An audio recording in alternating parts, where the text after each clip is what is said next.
Top Voice LinkedIn 2022, cyber expert, speaker, co-founder Resilium 40 Under 40. Ça fait un peu plus de 7 ans maintenant que je travaille dans la cybersécurité. La cybersécurité, c'est un milieu qui évolue tous les jours. J'ai créé un cabinet de conseil en cybersécurité pour les JO 2024.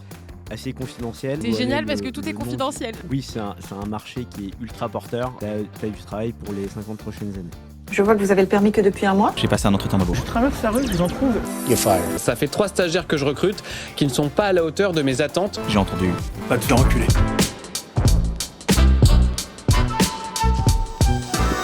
Salut Lionel. Hello Lana. Alors on dit Lionel Klein ou Lionel Klein? Alors la vraie prononciation c'est Klein. Ok, donc Voilà, c'est originaire Lionel. d'Allemagne, donc la vraie prononciation c'est Klein. Mais en France, majoritairement, les gens disent Klein, donc je me formalise pas pour ça. Bon, non, ici on va dire Klein parce qu'on est des puristes. Alors j'étais sur ta bio Insta que j'ai trouvé très sympa. Donc en général, Merci. je vais te laisser te présenter, mais quand même, je tiens à dire Top Voice LinkedIn 2022, cyber expert, speaker, co-founder Resilium, tu vas nous en parler, fait. et surtout 40 Under 40 dans la cybersécurité. Tout à fait. C'est ça? Ok, allez, je te Exact. laisse la main pour te présenter. Ça marche. Merci en tout cas pour l'invitation. Merci à toi.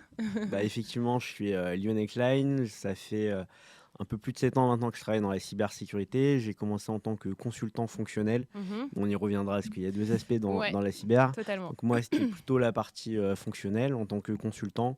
Donc sur des missions plutôt ce qu'on appelle GRC, donc gouvernance, risque et conformité, Mhm. dans des groupes de luxe, mais également sur des projets plutôt étatiques, assez confidentiels.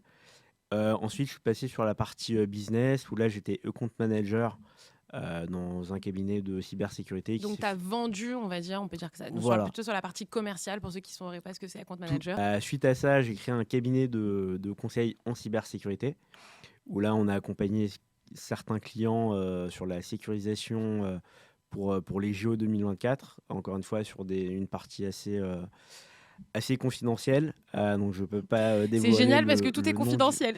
Non, il y a des projets qui ne sont pas confidentiels, mais là, tu c'était as bien raison, on n'a pas besoin de savoir. un Quand c'est client confidentiel, on assez se dit que stratégique. c'est important. Ouais, c'était un gros client qui était ultra exposé sur les JO 2024. Donc, on les a accompagnés sur la sécurisation pour les JO 2024. Ça s'est globalement bien passé. Donc tant mieux. J'ai fusionné mon cabinet avec un groupe de conseil qui voulait créer une entité cybersécurité. Suite à ça, je suis parti de ce groupe-là. En fait, une fois que la BU, l'entité cybersécurité était montée, je suis parti.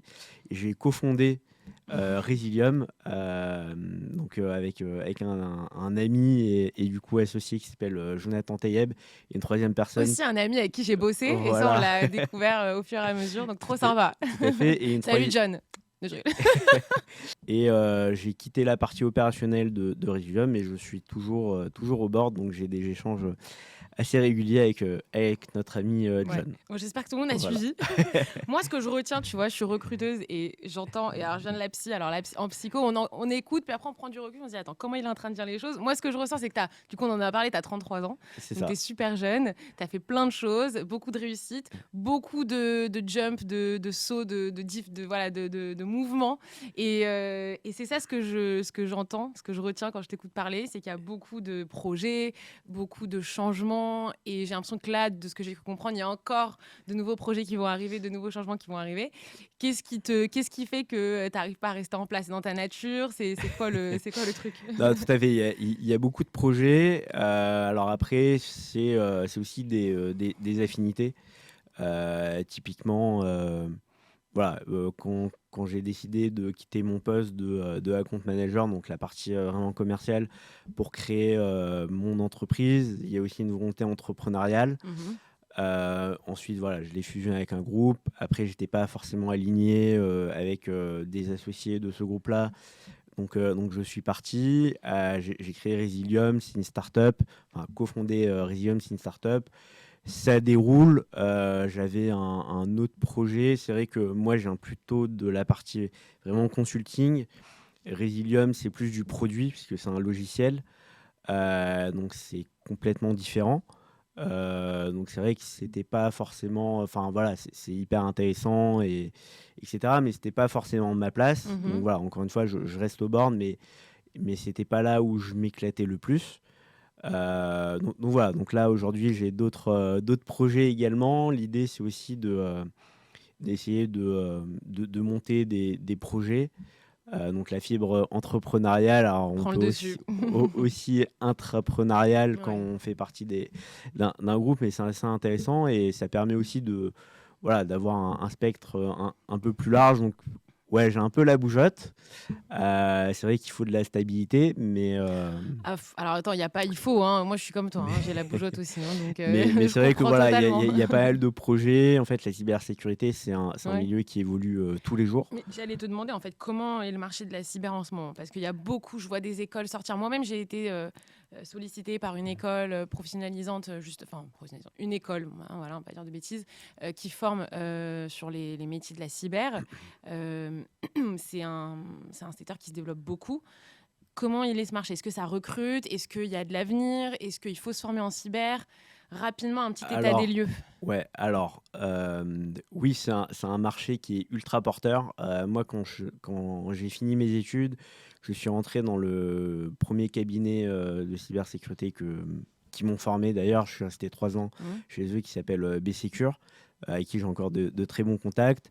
La première chose que le fondateur de B-Secure m'a dit, c'est t'as du travail pour les 50 prochaines années. Ah, bah extra, Voilà. ok. Donc, Donc tous les jeunes entendaient effectivement, ça, mais aussi il y a plein de gens en reconversion qui réfléchissent à tout à fait. des marchés un Tout, peu. tout à fait. Donc aujourd'hui, donc moi quand je suis rentré dans la cybersécurité en 2018. Il n'y avait pas encore toutes ces écoles, tous ces masters, etc. C'est venu à peu près avec le Covid, parce qu'il y avait beaucoup de gens voilà, qui étaient en recherche aussi de se dire, bah, ok, ce métier-là, je trouve plus de sens forcément à ma vie, Mm. je vais faire autre chose. Une augmentation des cyberattaques. Et donc tout le monde s'est dit, mais en fait, la cybersécurité, c'est hyper important au niveau professionnel ou au niveau personnel. Et du coup, il y a plein d'écoles qui sont sorties. Alors après, il y a des écoles plus ou moins bonnes, sans Balance citer les de noms. nom, Non, je rigole. sans citer de nom, mais Ok. effectivement, et il y a aussi un fait marquant en France qui a permis aussi un peu l'essor d'un écosystème des écoles, c'est le campus cyber, en fait, qui est basé à La Défense, Ok. vers le quartier de Bellini. Et juste à côté du campus cyber, en fait, il y a tout un pâté de maisons où il y a plein d'écoles, Mhm. plutôt tech et pas mal d'écoles cyber aussi. Et donc, ça a permis aussi de créer un écosystème. Et aujourd'hui, en fait, comme la cybersécurité est présente dans la vie de tous les jours de tout le monde, pas que des entreprises, donc il y a beaucoup de formations qui se sont créées, même des formations, on va dire, courtes, pour justement former à minima Ouais. les personnes pour pouvoir se protéger. Et donc oui, la cybersécurité recrute. Alors, j'ai pas les chiffres actuels, hein, mais l'année dernière, on estimait en France comment dire, un j'ai plus le mot. En gros, ouais, en fait, il manquait 15 000, plus de 15 000 professionnels en Ok. cybersécurité Ouais. sur l'année Mais j'ai l'impression que 2023 c'est en souvent des France. profils un peu expérimentés alors que c'est un nouveau domaine. Il y a beaucoup de juniors. C'est un peu la data science. Tu sais, à une époque, Alors, en data science, il y avait que des profils juniors sur le marché. Et pour trouver des profils qui avaient une certaine seniorité, un certain bagage, c'était hyper compliqué. Et là, j'ai l'impression qu'en cyber, c'est un peu la même chose. Les étudiants que j'ai accompagnés, les pauvres, il n'y en avait aucun qui trouvait des stages, des alternances. Mais vraiment, j'avais trop de peine pour eux. Ils galéraient parce que, j'en suis témoin, toutes les offres qu'on voyait, c'était des offres pour des profils confirmés. Et où est la place pour les juniors alors même qu'il y a une tonne de juniors sur le marché parce que tout le monde se forme en ce moment même, là, depuis ces 2-3 dernières années, en cyber. tout à fait. Alors, c'est un peu le paradoxe. C'est-à-dire qu'en Ouais. 2023, c'est plus de 15 000 postes non pourvus. Voilà, je cherchais Non le mot. pourvu, oui. Donc, Ok. plus de 15 000 postes non pourvus. Au niveau mondial, c'était à peu près 3 millions. Ok. Donc, c'est juste énorme. Ouais. Et après, il y a forcément junior, confirmé, senior. Maintenant, la particularité en France, c'est qu'on aime bien recruter des personnes confirmées et seniors et Ah moins ouais. les juniors. Mais pourquoi? Et alors ça, c'est culturel. Ouais. C'est déjà si tu n'as pas fait la bonne école, etc. Sauf qu'en fait, typiquement, si on prend le profil on va dire, d'un expert en cybersécurité, on va dire un hacker, donc il va rentrer dans les systèmes d'information de l'entreprise. Globalement, les meilleurs hackers sont ceux qui ont quitté l'école à 15-16 ans. Ouais. Ils se sont faits tout seuls. Et en fait, et c'est les meilleurs. Et j'ai travaillé avec ces personnes-là. Et alors, pour la petite histoire, il y en a un qui devait se faire recruter par un service de renseignement français. Et comme il n'a pas le bac, il n'a pas pu se faire recruter. Ah ouais, c'est fou quand même. Mais il a été sélectionné par des services de renseignement en disant on veut que tu nous rejoignes parce que tu es très très bon. Mais Donc- c'est donc hyper, voilà. hyper intéressant ce que tu dis parce que du coup, ça fait appel aussi à des aspects un peu plus de posture, de potentialité, de personnalité, de façon de faire. Au-delà de la compétence, c'est des gens qui fouillent, qui cherchent par eux-mêmes, qui creusent, qui ont cette, Tout à ce fait. côté un peu geek, mais c'est Ouais. inné quelque part, tu vois. C'est ça, Ouais. c'est inné, il faut être hyper curieux. Ouais. Et après, sur la cybersécurité, il y a plein de postes, hein. Il y a des postes marketing parce que Oui. les cabinets de conseil ont besoin de promouvoir, de bah, promouvoir, bien de sûr. faire de la communication. Ouais. Il y a la partie commerciale, il y a la partie plus fonctionnelle. Donc, on va aider le client sur de la chefferie de projet ou faire de la documentation ou l'aider sur des analyses de risque. L'aider aussi sur la conformité. Il y a des lois françaises et européennes qui sont sorties.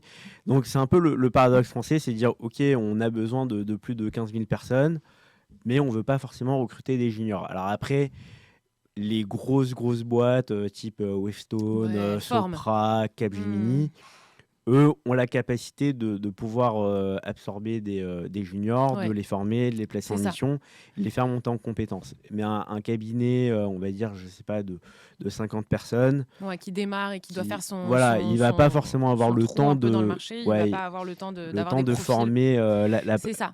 les Ouais. juniors. Mais ça, c'est valable dans beaucoup Donc, de. Je me permets de rebondir parce bien que sûr. l'idée, c'est aussi de donner un peu de transparence aux candidats pour qu'ils comprennent pourquoi, à un moment donné, on va pas les appeler. En fait, Ouais. c'est pas parce qu'on veut pas d'eux, c'est parce qu'il y a aussi des enjeux business côté entreprise. Tout à fait. Une entreprise qui se lance, qui a moins d'1 an, allez, moins de 2-3 ans, qui doit faire sa crédibilité sur le marché, malheureusement, elle a une telle tension qu'elle ne peut pas se permettre d'intégrer des profils qui vont avoir une marge d'apprentissage de 6 mois. Ils ont besoin de gens qui vont être hyper efficaces très rapidement. Tout Et à donc, fait. on va être un peu plus sélectif justement sur la seniorité et la capacité du profil à intégrer tout de suite une mission, à répondre tout de suite à un besoin. Et ça, les candidats trouvent ça très injuste et ne le comprennent pas toujours. Tout à fait. Et je vais même aller dans ton sens, c'est que alors le marché de la cyber aujourd'hui en France est ultra concurrentiel. Ah Parce ouais. qu'il y a les petits, il y a les gros. Aujourd'hui, les référencements chez les grands clients, donc type CAC 40, sont maintenant hyper assez drastiques. À l'époque, tu pouvais rentrer, même si tu étais un petit cabinet, que tu faisais pas genre 5-6 millions de chiffre d'affaires. Aujourd'hui, les achats te demandent de faire, par exemple, 10 millions de chiffre d'affaires, sinon tu peux pas te faire référencer. Donc, il y a aussi cette partie-là. Et les clients également demandent des personnes expérimentées. Oui. Donc, en fait, si tu as des centres de services comme les grosses ESN, donc Wavestone, ESN, Cap, c'est entreprise de services numériques. Donc, Voilà, qui tout vendent à de la fait. prestation. Voilà, qui vendent de la prestation. Donc, Voilà. on connaît tous les Capgemini, Sopra, Alten, etc. Donc, eux ont des centres de services, donc ils peuvent absorber des juniors, les faire monter en compétences. Mais un cabinet de conseil de 50-100 personnes, ça sera un peu plus compliqué pour lui. Oui. Même s'il y en a qui le font. Mais globalement, moi, mon conseil aux candidats juniors, c'est plutôt aller se former dans les grosses ESN pendant 2-3 ans et après intégrer des cabinets, on va dire, plutôt à taille humaine. Ouais, je suis d'accord. Ok. Et ton conseil pour des entrepreneurs qui seraient, alors pas forcément en cyber, mais tu vois peut-être dans le domaine de la tech de manière générale, qui doivent recruter des profils techniques et qui justement sont frileux de recruter des juniors, qu'est-ce que tu leur dis? T'es frileux toi aussi? Non, alors moi je suis pas frileux de recruter des juniors. En fait, ça dépend si tu tu as le temps de pouvoir le faire monter en compétences. Ouais, bah, Et ça, c'est t'as la dit même. un truc, t'as dit le temps. Alors, entrepreneur égale pas de temps. Je sais Oui, pas, hein, mais mais ce que je veux dire, c'est que si par exemple, tu as une équipe de 5 personnes, tu as un consultant confirmé et un consultant senior, Mm. donc tu peux éventuellement voir pour intégrer un junior et pouvoir le faire monter Mm. en compétences. Et toi, tu donnes une vision conseil. Moi, je te parle même en interne. Tu vois, recruter en interne, pas Oui, forcément oui, pour bien aller chez sûr. un client, mais pour traiter de Oui, sujets bien, cyber. oui, Ou bien sûr, alors, par mais il faut quand exemple. même le faire monter en Ouais, compétences. ok. C'est comme un stagiaire ou un alternant. Mm. Tu vas pas prendre un stagiaire ou un alternant pour lui dire bah, tu me fais les photocopies ou Non, le non, bien café. sûr. Il faut qu'il y ait une vraie mission derrière. Ouais, ok. Donc voilà, moi, mon conseil, on était tous juniors, on a tous galéré. Donc si on peut les recruter et les faire monter en compétences, il faut y aller. Ouais, sans pour Et autant se dire ça va être des boulets. oui, Pardon bien de sûr. parler comme ça. Après, Mais il y a une réalité. Hein. oui, mais tu peux avoir un senior qui a un On boulet. est d'accord, C'est on est pas. d'accord.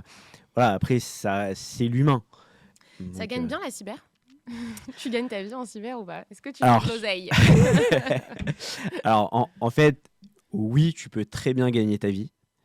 Mais en fait, c'est comme tout secteur d'activité. C'est-à-dire que quand tu vas sortir d'une école avec un master de cybersécurité, c'est comme quand tu vas sortir d'une école de commerce, le salaire ne va pas forcément être ce que l'école t'a promis. En Mhm. fait, il y a une réalité du terrain. En ce moment, la conjoncture économique en France, elle est pas dingue. Ouais, ouais, ouais. Donc, enfin, tous les secteurs d'activité en pâtissent. Mm, mm. Après, globalement, les salaires, en fait, tu vas commencer un salaire, on va dire, décent, ou pas forcément le salaire que tu aurais voulu, mais tu vas augmenter assez rapidement en termes Ouais. de salaire. Plus tu vas, donc oui, tu peux très bien gagner ta vie, mais Mm. tu vas pas commencer, en junior Oui, oui. à des salaires à 75K. Ouais. Tu vois, typiquement. Globalement, tu vas commencer entre. Je te donne une fourchette, hein, Ouais, ça a très pu bien. évoluer ou baisser, mais tu vas commencer, on va dire, entre 38 à 42. Ce qui est déjà pas mal Non, non, c'est en correct. sortie d'école. Mais dans le conseil, c'est à peu Mais- près pareil. Moi, je viens du conseil en management. Enfin, je viens du conseil. J'ai travaillé dans une boîte de conseil en management. Et donc, c'était rien à voir avec la partie tech. Hein, c'est vraiment du conseil en transfo, quoi. C'était à peu près les mêmes salaires d'entrée. Donc, c'est des bons salaires d'entrée. Oui, Il y en c'est a des qui bons commencent salaires à d'entrée, ouais. 25. Hein. Ouais, non, bien Donc, sûr. C'est 38, pour ça. 42, c'est Donc, tout à fait correct. Donc, tu peux très bien gagner ta vie. Mm. Voilà. Donc, oui, c'est un secteur hyper porteur où Ouais. il y a de l'argent, clairement. Il y a du potentiel, il y a Il de y a l'avenir. Il y a de l'avenir, clairement. Ok. Et en fait, dès qu'il y a de la technologie, il y a des problèmes de cybersécurité. D'accord. Donc, Donc, ouais, un ouais. système d'information est égal faille de sécurité. Donc, Ok. comme ça, on est tranquille pour les 100 prochaines années. Hein. Oui, voire même plus. Ouais, c'est clair. Voire même plus. Ouais, Et on verra d'ici là. voilà. Mais... Mais oui, enfin, clairement, c'est porteur.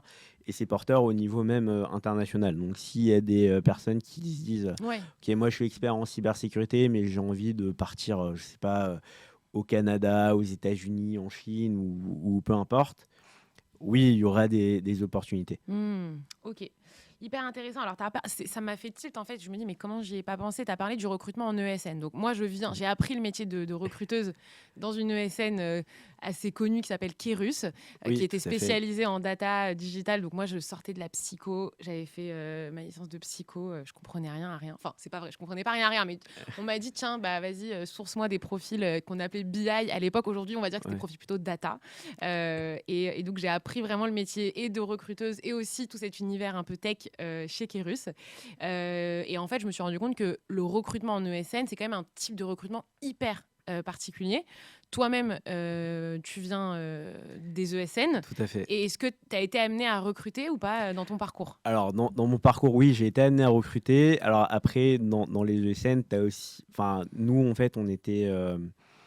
En tant que commercial, on devait aussi ramener des profils. Ah, c'est vrai, Mais- pas mal. mais on avait une équipe de recrutement.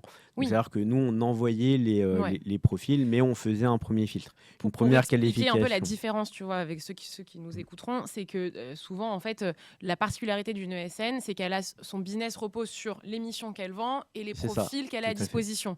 Exactement. Donc, c'est toujours un jeu d'équilibriste entre les ressources à dispo et le business à en venir.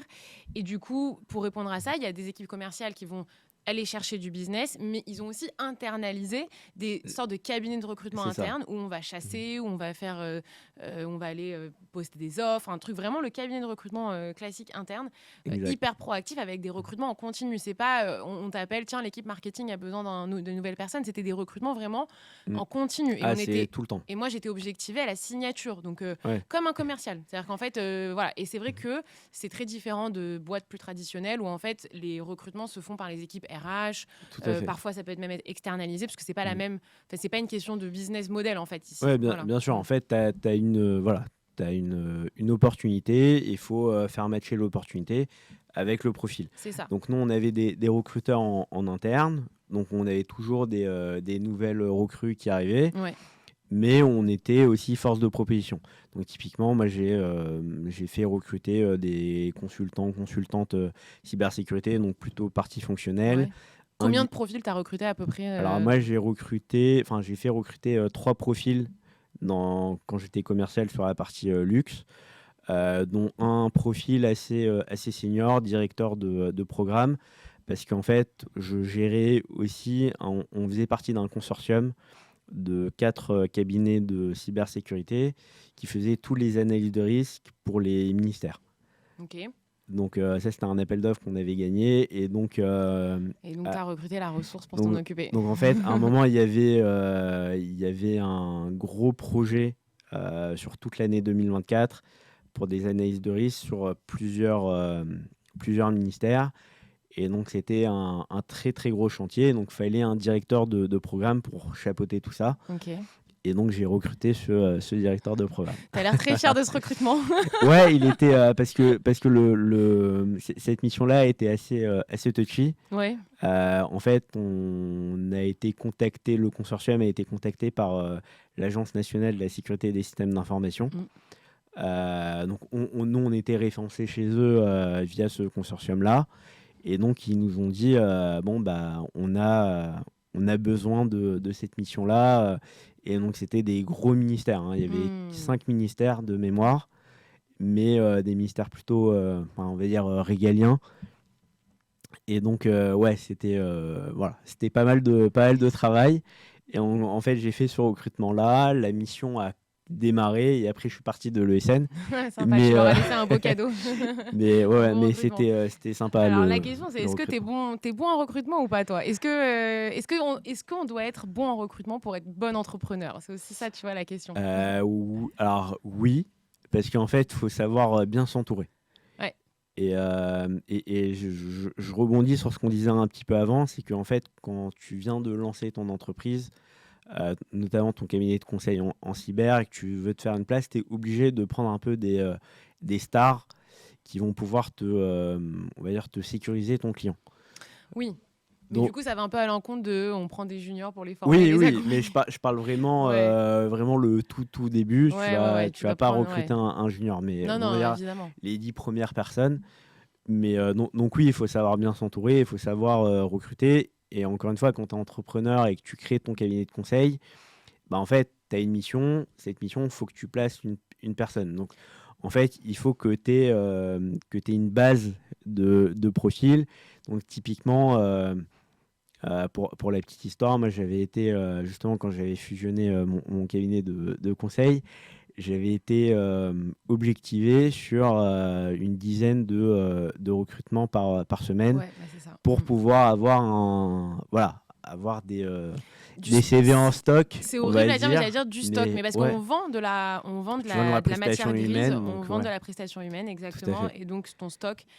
Mais c'est là où c'est difficile, c'est que du coup, c'est pas le même recrutement que quand tu arrives dans une équipe et tu dois construire une équipe, consolider des compétences, Bien sûr. organiser des pôles. Là, c'est vraiment du recrutement un peu. Moi, je me disais, mais c'est un monde un peu dur, quoi. Tu vois ce que je veux te dire? C'est très dur. Après, voilà, il faut se mettre. Alors évidemment, c'est pas la première semaine que tu vas avoir 10 entretiens, Non, ouais. mais en fait, tu prends une routine et donc tu contactes les gens, par exemple le matin. S'il est dispo à 15h, tu fais ton entretien à 15h. Donc en gros, c'est Pendant une réactivité. demi-heure, c'est hyper réactif. Ouais. Il faut être hyper actif. Donc oui, il faut être un bon entrepreneur parce qu'en Un plus, bon recruteur. un bon recruteur, pardon. Un entrepreneur doit être un bon recruteur. Parce qu'en plus, si, on va dire, ton cabinet marche, ça grossit, Ouais. faut aussi des fois que toi, tu valides les profils. Et donc, si tu n'es pas passé par la case recrutement, alors après, la science humaine est inexacte, mais il faut avoir un minimum, on va dire connaître un minimum pour pas forcément se faire avoir et pouvoir dire bah oui, je valide ou non, je ne valide pas. C'est quoi la plus grosse boulette que tu as faite dans un recrutement ou en gestion RH un peu La plus grosse boulette que j'ai faite en recrutement. Tu as 2 minutes pour réfléchir. Je rigole. C'est comme les candidats quand on leur demande le défaut, tu dis bah j'ai pas de défaut. Oui, non, c'est sûr que j'en ai fait. Pas qui t'est marqué en tout cas. Alors, je sais pas si c'est une grosse erreur. Alors, c'est peut-être une erreur de ma part. En gros, j'étais en train de recruter un excellent profil, mais vraiment excellent. Et en fait, je me suis pas aligné avec la recruteuse sur la proposition. Et donc, le profil a refusé l'offre parce que, en fait, c'était 20K en dessous de ce qu'il demandait. Toi, tu t'es pas Donc, aligné avec ce que avec la recruteuse la donnait, recruteuse, tu lui as fait voilà. une propale 20K en dessous. Non, la recruteuse a fait une propale 20K en dessous, mais moi, je me suis pas aligné avec la recruteuse pour lui dire ouais, attends, c'est un top profil, En fait, on vous pourrait vous le êtes pas placer là, concerté. on s'est pas concerté. Ouais. Et donc, je pense qu'en recrutement, alors c'est pas une énorme boulette non Je plus, vais hein, apprécier ce que mais, tu vas dire. Vas-y, je t'écoute. mais, J'attends. je pense que c'est une erreur personnelle, Ouais, parce qu'en fait, moi, j'étais raccord avec le candidat. ouais. J'avais un client qui m'a dit ouais, si ce candidat il vient, c'est bon, je le prends en mission à tel TJM, enfin Taux journalier taux journalier moyen. moyen, voilà. Merci. Voilà, donc c'est ce qui fait gagner l'argent C'est ça. à l'entreprise. Donc en gros, tu as un coût d'achat journalier de De ton ton profil, consultant. voilà. Donc tu essayes de marger à je sais pas combien de pourcents. Oui. Et donc c'est cette marge-là qui va te faire ton bénéfice. Mm. Et en fait, donc moi j'étais aligné avec le candidat, j'avais un client qui était déjà prêt à le prendre. Et en fait, je me suis pas aligné avec la partie RH recrutement. Mhm. Et donc ça, c'est une grosse erreur de ma part. Oui, ou aussi une erreur de la part de la recruteuse qui, à un moment donné, Oui, t'a pas mais concerté avant de faire la propale. Enfin, comment tu peux Oui, autant te louper, quoi. C'est un 20K, Ouais, c'est 20K, non, c'est c'est énorme. quand même... C'est énorme, C'est ça. mais Mais souvent, les boîtes, elles ont des grilles, hein. Moi, je Oui. me rappelle dans la boîte où la fameuse boîte dont je parlais, je sais pas si je peux le rappeler, on avait des grilles quand même, hein. oui, il y a des grilles salariales, mais des fois, tu peux faire une exception. Ouais. Et là, pour le coup, c'était vraiment un Ouais. profil exceptionnel, des compétences hyper recherchées, Mm. surtout pour la trajectoire et la stratégie que la boîte prenait. Donc, c'était même validé par la direction générale en Ok. disant ah, c'est vraiment top, ça correspond à notre stratégie. Et en fait, je ne suis pas allé convaincre les RH et les recruteurs de dire non, mais il faut s'aligner, Et donc, ma etc. question, c'est pourquoi tu t'es pas dit, tiens, je vais aller voir la recruteuse? Parce que les recruteuses ne sont pas valorisées dans les boîtes. Non, c'est vrai. Alors, pour le coup, on parlait souvent avec Ouais. les recruteuses, etc. Mais pourquoi je ne suis pas allé la voir Mm. pour la convaincre, je ne sais pas. Ouais. Je Non, mais en fait, m'explique c'est même pas, je pense qu'il fallait pas la convaincre parce que là, c'était même plus son problème. C'était juste l'informer, de lui dire, attention, la propale, ce sera tant. Non? Ouais. Parce qu'elle avait Oui, tout intérêt mais, aussi à ce voilà, qu'il soit recruté, le c'est- gars, vu que ça allait lui faire sa signature aussi, non? Je sais pas. Ouais, pas mais Bon, bref. oui, mais voilà, Ok. ça c'est mon erreur, enfin que je me rappelle. Après, Ouais. en termes de RH, j'ai pas forcément. Non, mais ça me va, c'est à peu près le genre d'infos que je voulais. Qu'est-ce que tu déplores chez les candidats aujourd'hui? Est-ce que, je sais pas à quel point tu es encore amené à recruter, mais potentiellement, dans le cadre de tes nouveaux projets, tu seras amené à recruter. Qu'est-ce que tu déplores chez les candidats en 2025 aujourd'hui? Qu'est-ce que je déplore? Alors, il y a des candidats qui sont un peu trop arrogants. Ah, Donc là, on va dire l'arrogance. ouais. Et après, la décorrélation entre. Mais après, c'est pas forcément leur faute, mais après, ça peut être un manque de curiosité, mais la décorrélation entre la demande de salaire et le marché. Ouais. Donc typiquement, quelqu'un qui sort d'école, qui te demande 55K, Ouais. t'es junior, t'as pas encore d'expérience. Ouais. Non, 55K, Viens c'est pas apprendre et possible. on en rediscute dans quelques Voilà. temps. Donc il y a cette partie, non, mais attends, moi j'ai fait cette école, etc. Mais en fait, encore une fois, je pense que c'est très français, les diplômes, etc. Alors c'est important d'avoir des diplômes, je dis pas le contraire, mais ça fait pas tout. Et l'école, typiquement, c'est pas parce que l'école s'appelle A, B ou C que toi, tu seras meilleur. Et donc, en fait, en fait, ils valorisent plus l'école que leur propre profil. Et ça, c'est assez dommage. Et quand tu parles d'arrogance, je vois très bien ce que tu veux dire, parce que s'il y a bien une chose que j'ai appris en recrutement en ESN, c'est que le recrutement, c'est aussi une question de rapport de force. Tout à fait. Et je pense que savoir établir un bon rapport de force avec ton candidat, quand tu es côté en truc, parce que moi, du coup, vraiment, je suis arrivée, j'avais 21 ans, on m'a dit, tu vas appeler tous ces gens-là que tu as cherchés. Et donc, j'ai appelé des gens dont je comprenais même pas le métier. Et donc, au début, je me faisais un peu vicose, même si j'ai dû commencer à faire des recrutements assez rapidement. Puis, au fur et à mesure, une fois que je comprenais un peu mieux, que j'arrivais à mieux discuter, à mieux rebondir, etc., là, on était sur un rapport de force plus équilibré. Et donc, j'arrivais à avoir beaucoup plus la main sur le candidat, j'arrivais beaucoup plus à ce qu'il ait l'impression d'avoir quelqu'un vraiment en face de lui avec qui il était en possibilité de discuter. Et c'est vrai que typiquement, quand il y avait des candidats qui essayaient d'avoir un rapport de force un peu super au mien, l'idée c'était d'avoir un truc équilibré, évidemment, mais il y avait beaucoup de profils un peu, ces fameux profils mercenaires qu'on connaît dans le domaine de l'ESN, de la data, de la tech, qui connaissent très bien le système et qui savent très bien l'exploiter. Et donc c'est vrai que c'est une question de rapport de force. Enfin, je pense que t'es d'accord. Tout à fait. Et puis, de toute façon, c'est une négociation. C'est une négociation, ouais. Et donc, ça permet aussi on va dire, de développer des nouveaux skills en négociation. Tout simplement. Au-delà de ça, qu'est-ce qui va vraiment faire la différence pour toi d'un profil à un autre, d'un candidat à un autre? Alors, après, c'est assez... Alors, on va dire sur des profils techniques, ça va vraiment être ces faits d'armes. Si par exemple, alors je parle sur la partie technique en cybersécurité, c'est faits d'armes, s'il fait des papiers sur certains forums spécialisés. Quand tu dis papier, c'est des articles qui rédigent des choses, qui créent un peu de contenu. Qui créent du contenu un peu technique. Donc quelqu'un d'assez engagé finalement. Quelqu'un d'assez engagé. Ouais, il y a des sites pour un peu s'évaluer vraiment sur la partie technique, comme par exemple Hack the Box, RootMe, et donc tu as un score. Et donc en fonction de ce score-là, je ne veux pas dire de bêtises, mais parce que je n'ai plus la grille des scores, mais voilà. Donc déjà, est-ce que typiquement il s'amuse sur ces sites-là ou pas? Est-ce que typiquement il participe à des comment dire, à des conférences un peu techniques, etc. Donc vraiment une partie curiosité, une partie amélioration continue, de se former tout le temps, de toujours être à l'affût.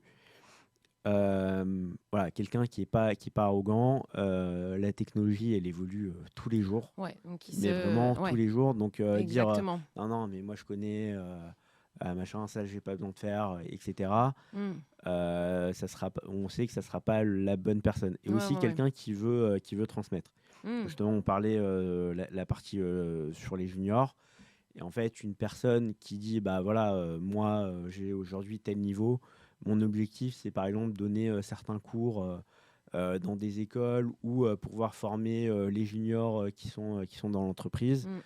Ça fera la différence. Ok, j'avais une question, mais je t'écoutais, elle m'est sortie de la tête et j'ai l'impression que ça m'arrive à tous les épisodes, mais c'est pas grave. C'est pas grave, ça va revenir. Ouais, mais du coup, bon, non, mais j'ai un trou. Vous couperez, hein. Attends, je réfléchis. Est-ce qu'il y a un sujet qu'on n'a pas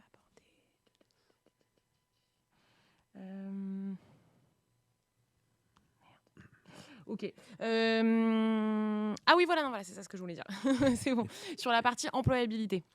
C'est-à-dire qu'en gros, ce qu'on voit de plus en plus aujourd'hui, et surtout sur cette partie tech, comme tu le dis, c'est que les technologies, elles avancent tout le temps et régulièrement. Et parfois, il y a des entreprises qui tombent dans l'écueil de vouloir acheter des compétences.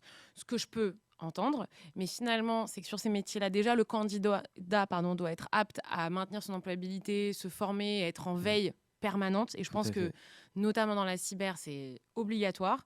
Mais il faut aussi pouvoir sensibiliser les entreprises, enfin je sais pas à quel point tu es d'accord ou pas, mais à acheter aussi des potentiels. Tu vois, je reviens sur plusieurs sujets à chaque fois, mais parce que j'ai envie d'essayer moi de transmettre à ma mini-échelle la notion d'acheter du potentiel évolutif. Si tu achètes un profil qui a des compétences aujourd'hui, c'est super, mais s'il n'est pas capable de faire évoluer ses compétences au regard du marché et que dans 5 ans, il est plus exploitable, tu vois, finalement, je préfère un jeune qui sait pas trop. Tu vois ce que je veux te dire? Ouais, clairement, mais ça répond un peu à ce qu'on disait, c'est que effectivement, la technologie, elle évolue tout le temps. Là, on va dire, ça fait 2 ans que l'IA générative s'est démocratisée, parce que c'est pas une révolution technologique, mais c'est une évolution technologique, puisque l'IA existe depuis des dizaines d'années, mais pas comme on la connaît. Forcément, ça s'améliore avec les données. Plus on a de données, plus l'IA s'améliore, et c'est démocratisé au grand public. Mais l'IA existe, par exemple, dans la cybersécurité, il y a des logiciels qui utilisent l'IA. Alors, à l'époque, on appelait ça machine learning, deep learning, mais depuis des années. Donc, c'est pas forcément une nouveauté, mais comment l'IA s'est développée, en fait, à l'époque, il y avait l'IA prédictive. Aujourd'hui, il y a l'IA générative. Donc, c'est un peu une évolution. Donc, c'est quoi la différence entre prédictive et générative? Alors, moi, j'apprends avec toi, là. Alors, prédictive, en fait, ça va être des logiciels qui vont prédire, on va dire, je sais pas, je dis n'importe quoi, hein, je la fais très simple. Ouais, fais synthétique. Voilà, ok, j'ai tant de clients, donc ma prévision de chiffre d'affaires sur de la data, quoi. Sur de la data. Ok, en 2025, le marché sera à peu près comme ci ou comme ça. Donc, c'est plutôt du prédictive. Après, il y a aussi tout ce qui va être, on va dire, le prédictif. En fait, tu peux pas faire forcément du langage naturel sur les logiciels. Donc, tu as des logiciels en fait, qui vont bloquer, par exemple en cybersécurité, qui vont bloquer des tentatives d'attaque. Mais c'est corrélé à du machine learning et à de l'IA générative. Aujourd'hui, l'IA générative, donc ChatGPT, en fait, l'IA générative, ça va te générer du texte, une image, etc. Donc, c'est pour ça que c'est génératif, parce que ça génère quelque chose. Donc, en fait, aujourd'hui, on fait une corrélation des deux, mais donc ça a bien évolué. En cybersécurité, ça évolue tout le temps, les technologies évoluent. On parle déjà de l'informatique quantique, qui est en train d'arriver à grande échelle. Alors après, pour le grand public, je pense qu'on a encore 15-20 ans avant que ça nous impacte réellement. Mais en termes de cybersécurité, ça pose des vrais problèmes, des vraies questions, notamment sur, par exemple, les protocoles de chiffrement. Donc, ce qui va... Dans de la technique, là. Non, mais je vais l'expliquer assez facilement, t'inquiète pas. Donc, en gros, les protocoles de chiffrement, c'est-à-dire que, on va dire, tu as tes données personnelles, donc tu vas les envoyer, je sais pas, en fait, quand ça va transiter d'un site à un autre, en fait, ça va être haché.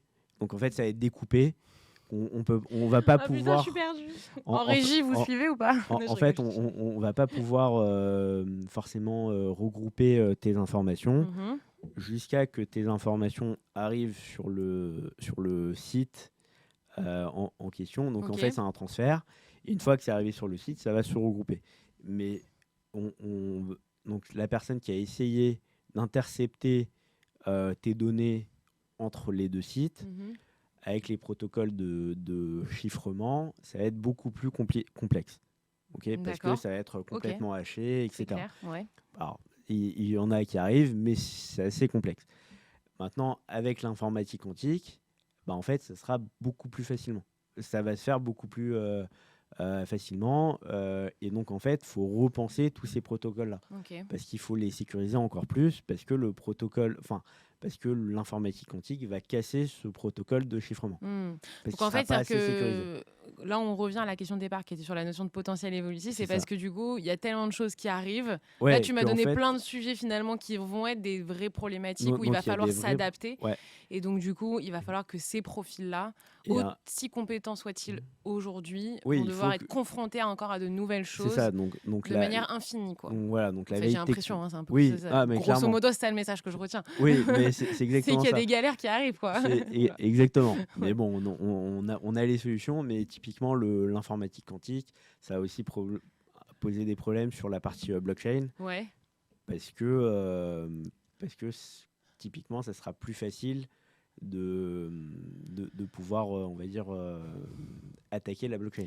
J'ai une question, excuse-moi, quand tu me parlais, ça me venait parce que c'est des sujets dont j'ai parlé avec pas mal d'entrepreneurs.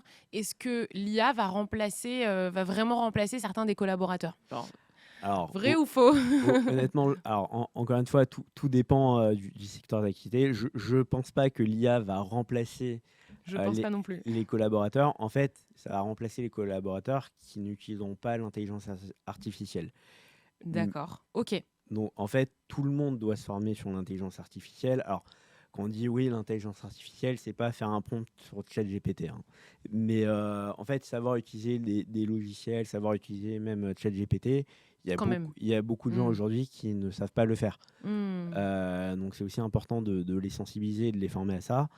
Maintenant, non, en fait, l'intelligence artificielle, c'est une aide à la décision.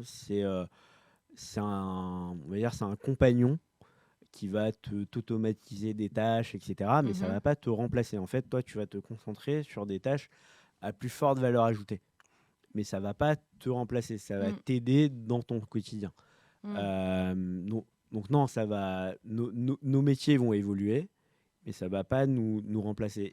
Et d'ailleurs, Mais tu as dit quelque chose de ouais. très important, excuse-moi, Ah, je me vas-y, permets, vas-y, je t'en c'est sur prie. la partie prise de décision. C'est-à-dire qu'il y a beaucoup de personnes aujourd'hui qui utilisent ChatGPT pour s'aider. Moi-même, parfois, je me vois trop facilement y aller et j'essaye maintenant d'y aller de moins en moins, vraiment juste pour des trucs hyper précis où je m'en fous que si c'est pas moi qui réfléchis, Ouais. c'est pas si grave. Mais sur des sujets à forte valeur ajoutée, en fait, je veux garder cette gymnastique cognitive de continuer la prise de décision Tout tu à vois, fait. Alors, qui m'appartiennent. Et c'est il y a pour ça que beaucoup c'est de gens, une aide à la malheureusement, décision. voilà, mais toi, tu le vois comme une aide à la décision, mais il y a beaucoup de gens, malheureusement, qui le voient comme une fin en soi.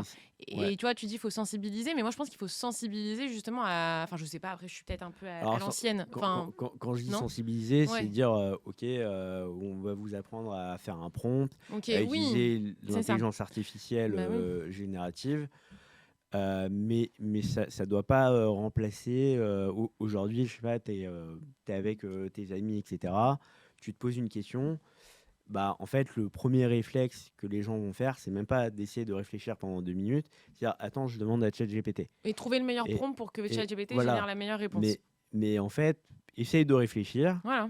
Et après, si tu n'as pas trouvé la réponse, ok, tu demandes Mm. à ChatGPT. Est-ce que. Vas-y, attends, vas-y, Ouais, finis. Ouais. et d'ailleurs, on dit intelligence artificielle, mais c'est un peu une mauvaise traduction. Parce qu'en fait, en anglais, c'est AI, donc c'est Artificial Ouais. Intelligence. Et intelligence, en fait, on va dire en anglo-saxon, c'est pas l'intelligence, c'est l'information. Oui. Donc en fait, c'est un peu biaisé.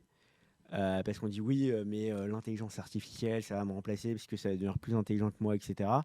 Mais en fait, le mot intelligence fait peur. Mais Oui. la vraie traduction, on ne devrait pas le traduire par C'est intelligence. information artificielle. Voilà. En fait, c'est un peu ça. Ouais. Ouais. Et donc, comme dit le mot, c'est de l'information. Donc, c'est pas de l'intelligence. Ouais, Enfin, ouais. c'est très intelligent, mais ça reste de l'information.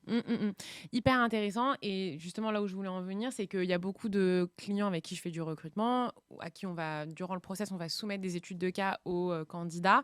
Et tous mes clients m'ont déjà dit, non mais attends, mais il va me faire du chat GPT, etc. Est-ce que toi, tu es capable, par exemple, demain, si tu donnais une étude de cas à un candidat, de repérer s'il utilise chat ou pas? Alors, moi personnellement, en fait, il y a des fois, il y a des structures de phrases Ouais. où tu vois que la personne a utilisé ChatGPT. Alors après, il y a des logiciels pour Il y a tout maintenant. pour contrer. En fait, Ouais. ChatGPT, c'est un peu inhumanisé, et donc maintenant, Oui. t'as des logiciels pour Humaniser. humaniser C'est ça. ce que tu as Mm. généré ChatGPT. Mais après, alors pour pallier à ça, en fait, il y a des sites qui font directement des coding games. En fait, tu es connecté dessus. Donc, tu envoies un lien au candidat, il se connecte dessus et en fait, il peut pas utiliser ChatGPT Ah, parce que c'est timé. comment ça s'appelle? Alors, il y en a plein, mais en gros, Ok, c'est des coding games. Alors, c'est plus pour des personnes un peu tech. ok. Tu vas les tester sur la. Il va dire, ouais, moi, je suis un expert en développement Java, qui est Hmm. un langage de programmation. Tu vas le tester sur la programmation Java. En fait, il doit écrire des lignes de code, etc. Mais c'est timé. Et donc, il n'aura pas le temps d'aller sur Ouais, ChatGPT pour lui demander de lui écrire son code. ok, ok. Donc, tu peux pallier à ça avec ces sites-là. Ok. Après, j'ai pas de nom de site Oui, oui, en non, mais question, j'ai compris l'idée. Oui, parce que c'est mais vrai ça existe. que, oui, oui, quand je suis confrontée à des profils un peu plus business, du coup, et moins tech, ou voilà, c'est vrai que bah, moi, j'ai reçu des études de cas où, avec la cliente, on s'est dit, mais c'est du full chat GPT. Tu vois. Donc, en fait, Ouais. finalement, cher candidat, écoutez ça, on préfère des études de cas peut-être un peu plus, quand je dis moyenne, dans le sens un peu plus imparfaite, mais où on sent que c'est vous derrière avec vos forces, vos Tout faiblesses, à fait. plutôt qu'une étude de cas où, en fait, le truc, il est chat GPT Parce que compliance, et en fait, c'est du enfin c'est du voilà, et c'est copier-coller. dommage, c'est vraiment Parce dommage. qu'en fait, ce que font les gens, c'est qu'en fait, ils vont pas, ils vont utiliser ChatGPT, mais ils vont pas le challenger. Mm. Et en fait, ChatGPT, des fois, il peut te raconter n'importe quoi. Euh, donc c'est très bien Mm, d'utiliser ChatGPT, c'est pas la question. Ouais. Je pense qu'on l'utilise tous. Mais en fait, faut aussi avoir son œil critique. Oui. Typiquement, je parlais avec un ami qui, lui, fait du conseil en fusion-acquisition. Mhm. Et il me disait, ouais, mais avec l'IA générative, pourquoi tu veux que le client me paye hyper cher? Il va me dire, mais ça, je peux le faire sur ChatGPT. Ouais. Je dis, oui, mais moi, je m'y connais pas en fusion-acquisition. Je veux racheter une boîte, je vais demander à ChatGPT, mais j'ai pas le critique pour dire, ah oui, c'est bien ou c'est pas bien. Est-ce qu'il me donne une bonne Donc, info en ou pas? fait, tu restes quand même l'expert sur ta partie. Ouais. Ok. Oui, tu peux consulter Donc ChatGPT, tu mais tu peux peux pas consulter, mais tu peux décider. pas le faire. Ouais. Et notamment sur les études de cas, en général, quand tu demandes une étude de cas, c'est pour voir un peu le raisonnement, c'est pas l'étude de cas en soi. Hmm.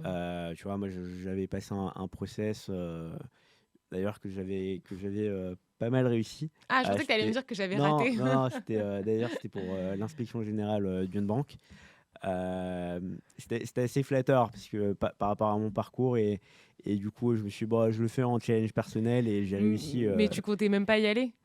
En fait, je me suis dit, si j'arrive, pourquoi pas, mais Ouais. finalement j'ai Ouais. refusé la proposition. Mais parenthèse, garde ce que tu Ouais. veux dire en tête. C'est pas mal aussi pour les candidats de pas forcément se mettre sur le marché quand c'est l'urgence et qu'il faut partir de son travail. Il faut aussi rester à jour, passer des process, se challenger, de temps Bien en temps sûr. mettre son CV sur le marché, répondre à des offres Mm. et voir un peu juste comment on se sent pour ne serait-ce que maintenir un certain niveau de confiance en soi ou alors d'adaptabilité en fonction de ce qui ressort de ces process. Donc très bon réflexe, je valide. C'est ça. Alors après, c'était l'inspection générale d'une grande banque française, mais pour accompagner sur la partie cyber. Oui, non, non, bien Mais, sûr. mais du coup, l'étude de cas, on va dire, enfin le test, c'était pendant plus de 4 heures. Et ça, c'était un test général, on va dire, à la personne qui candidatait pour l'inspection générale on va dire, financière, avait le même test que moi. Hmm. Et donc, il y a toute une étude de cas. Et alors, donc oui, j'ai passé cette étude de cas. Et en fait, bon, c'était un peu un challenge personnel. Et donc, je l'ai passé, je suis allé au bout du process, etc. Mais tout ça pour dire qu'en fait, c'est plus la réflexion qu'on va avoir nous et pas l'étude de cas en soi. Totalement. Alors, C'est pas faut tellement pas la non, réponse, c'est voilà, le mais faut pas cheminement. non plus être à 20 milieux de la réponse. On est d'accord. Mais On est d'accord. voilà, c'est Mhm. vraiment le Oui. cheminement et comment tu vas réfléchir pour savoir est-ce que déjà ça match entre nous et voir un peu voilà sur quelle mission je peux te placer, etc. Hyper intéressant, et j'en profite pour rebondir sur le fait que certains de mes clients aussi parfois n'ont pas forcément, n'attendent pas spécialement une réponse, vont même parfois apprécier une réponse qu'ils n'auraient pas faite pour pouvoir être challengés par le candidat et discuter de manière intéressante pendant l'échange. Et justement, c'est souvent avec ces candidats-là que ça matche le plus. Tout à fait. Parce qu'ils ont réussi à convaincre sur un aspect où l'entrepreneur, il n'y aurait pas pensé de lui-même. Ils adorent ça. Bah, petite anecdote, je passais Vas-y, dernière anecdote alors, vas-y. je passais un process de recrutement et le directeur risque de l'entreprise, c'était lui qui me faisait passer l'entretien. Et il me dit, c'est quoi tes passions dans la vie, etc. Donc il commence l'entretien comme ça, donc je Ouais. dis voilà, je suis passionné de ci, ça, etc. Ouais. Et il me parle de mes passions, il me dit ok, parle-moi de ça, comment tu es, etc. Le marché, machin. Et donc on parle, et il me dit bah moi dans mes équipes, en fait, je veux quelqu'un qui soit passionné. Tu vois, tu m'as parlé de tes passions, et bah je veux te prendre dans mon équipe et je veux que tu me parles de la cyber comme tu Comme m'as tu me parles parlé de de tes- tes passions. Et, Exactement. en fait, j'ai eu un super bon feeling avec lui parce qu'on a, alors évidemment, on a parlé de la fiche de poste en soi, mais c'était 5 minutes. Et en fait, effectivement, on se challengeait sur nos passions communes et c'était beaucoup plus intéressant et le feeling est beaucoup mieux passé. Hyper, ouais, non, mais écoute, hyper intéressant. Je finirai sur ça. Finalement, c'est un bon conseil pour les entrepreneurs potentiellement ou chefs d'entreprise ou autres qui nous écoutent ou managers qui seront amenés à recruter prochainement. C'est de leur dire en entretien, pas forcément que faire de l'évaluation, on coche les Tout cases, à mais fait, il faut aussi peut-être aussi la partie humaine, passion.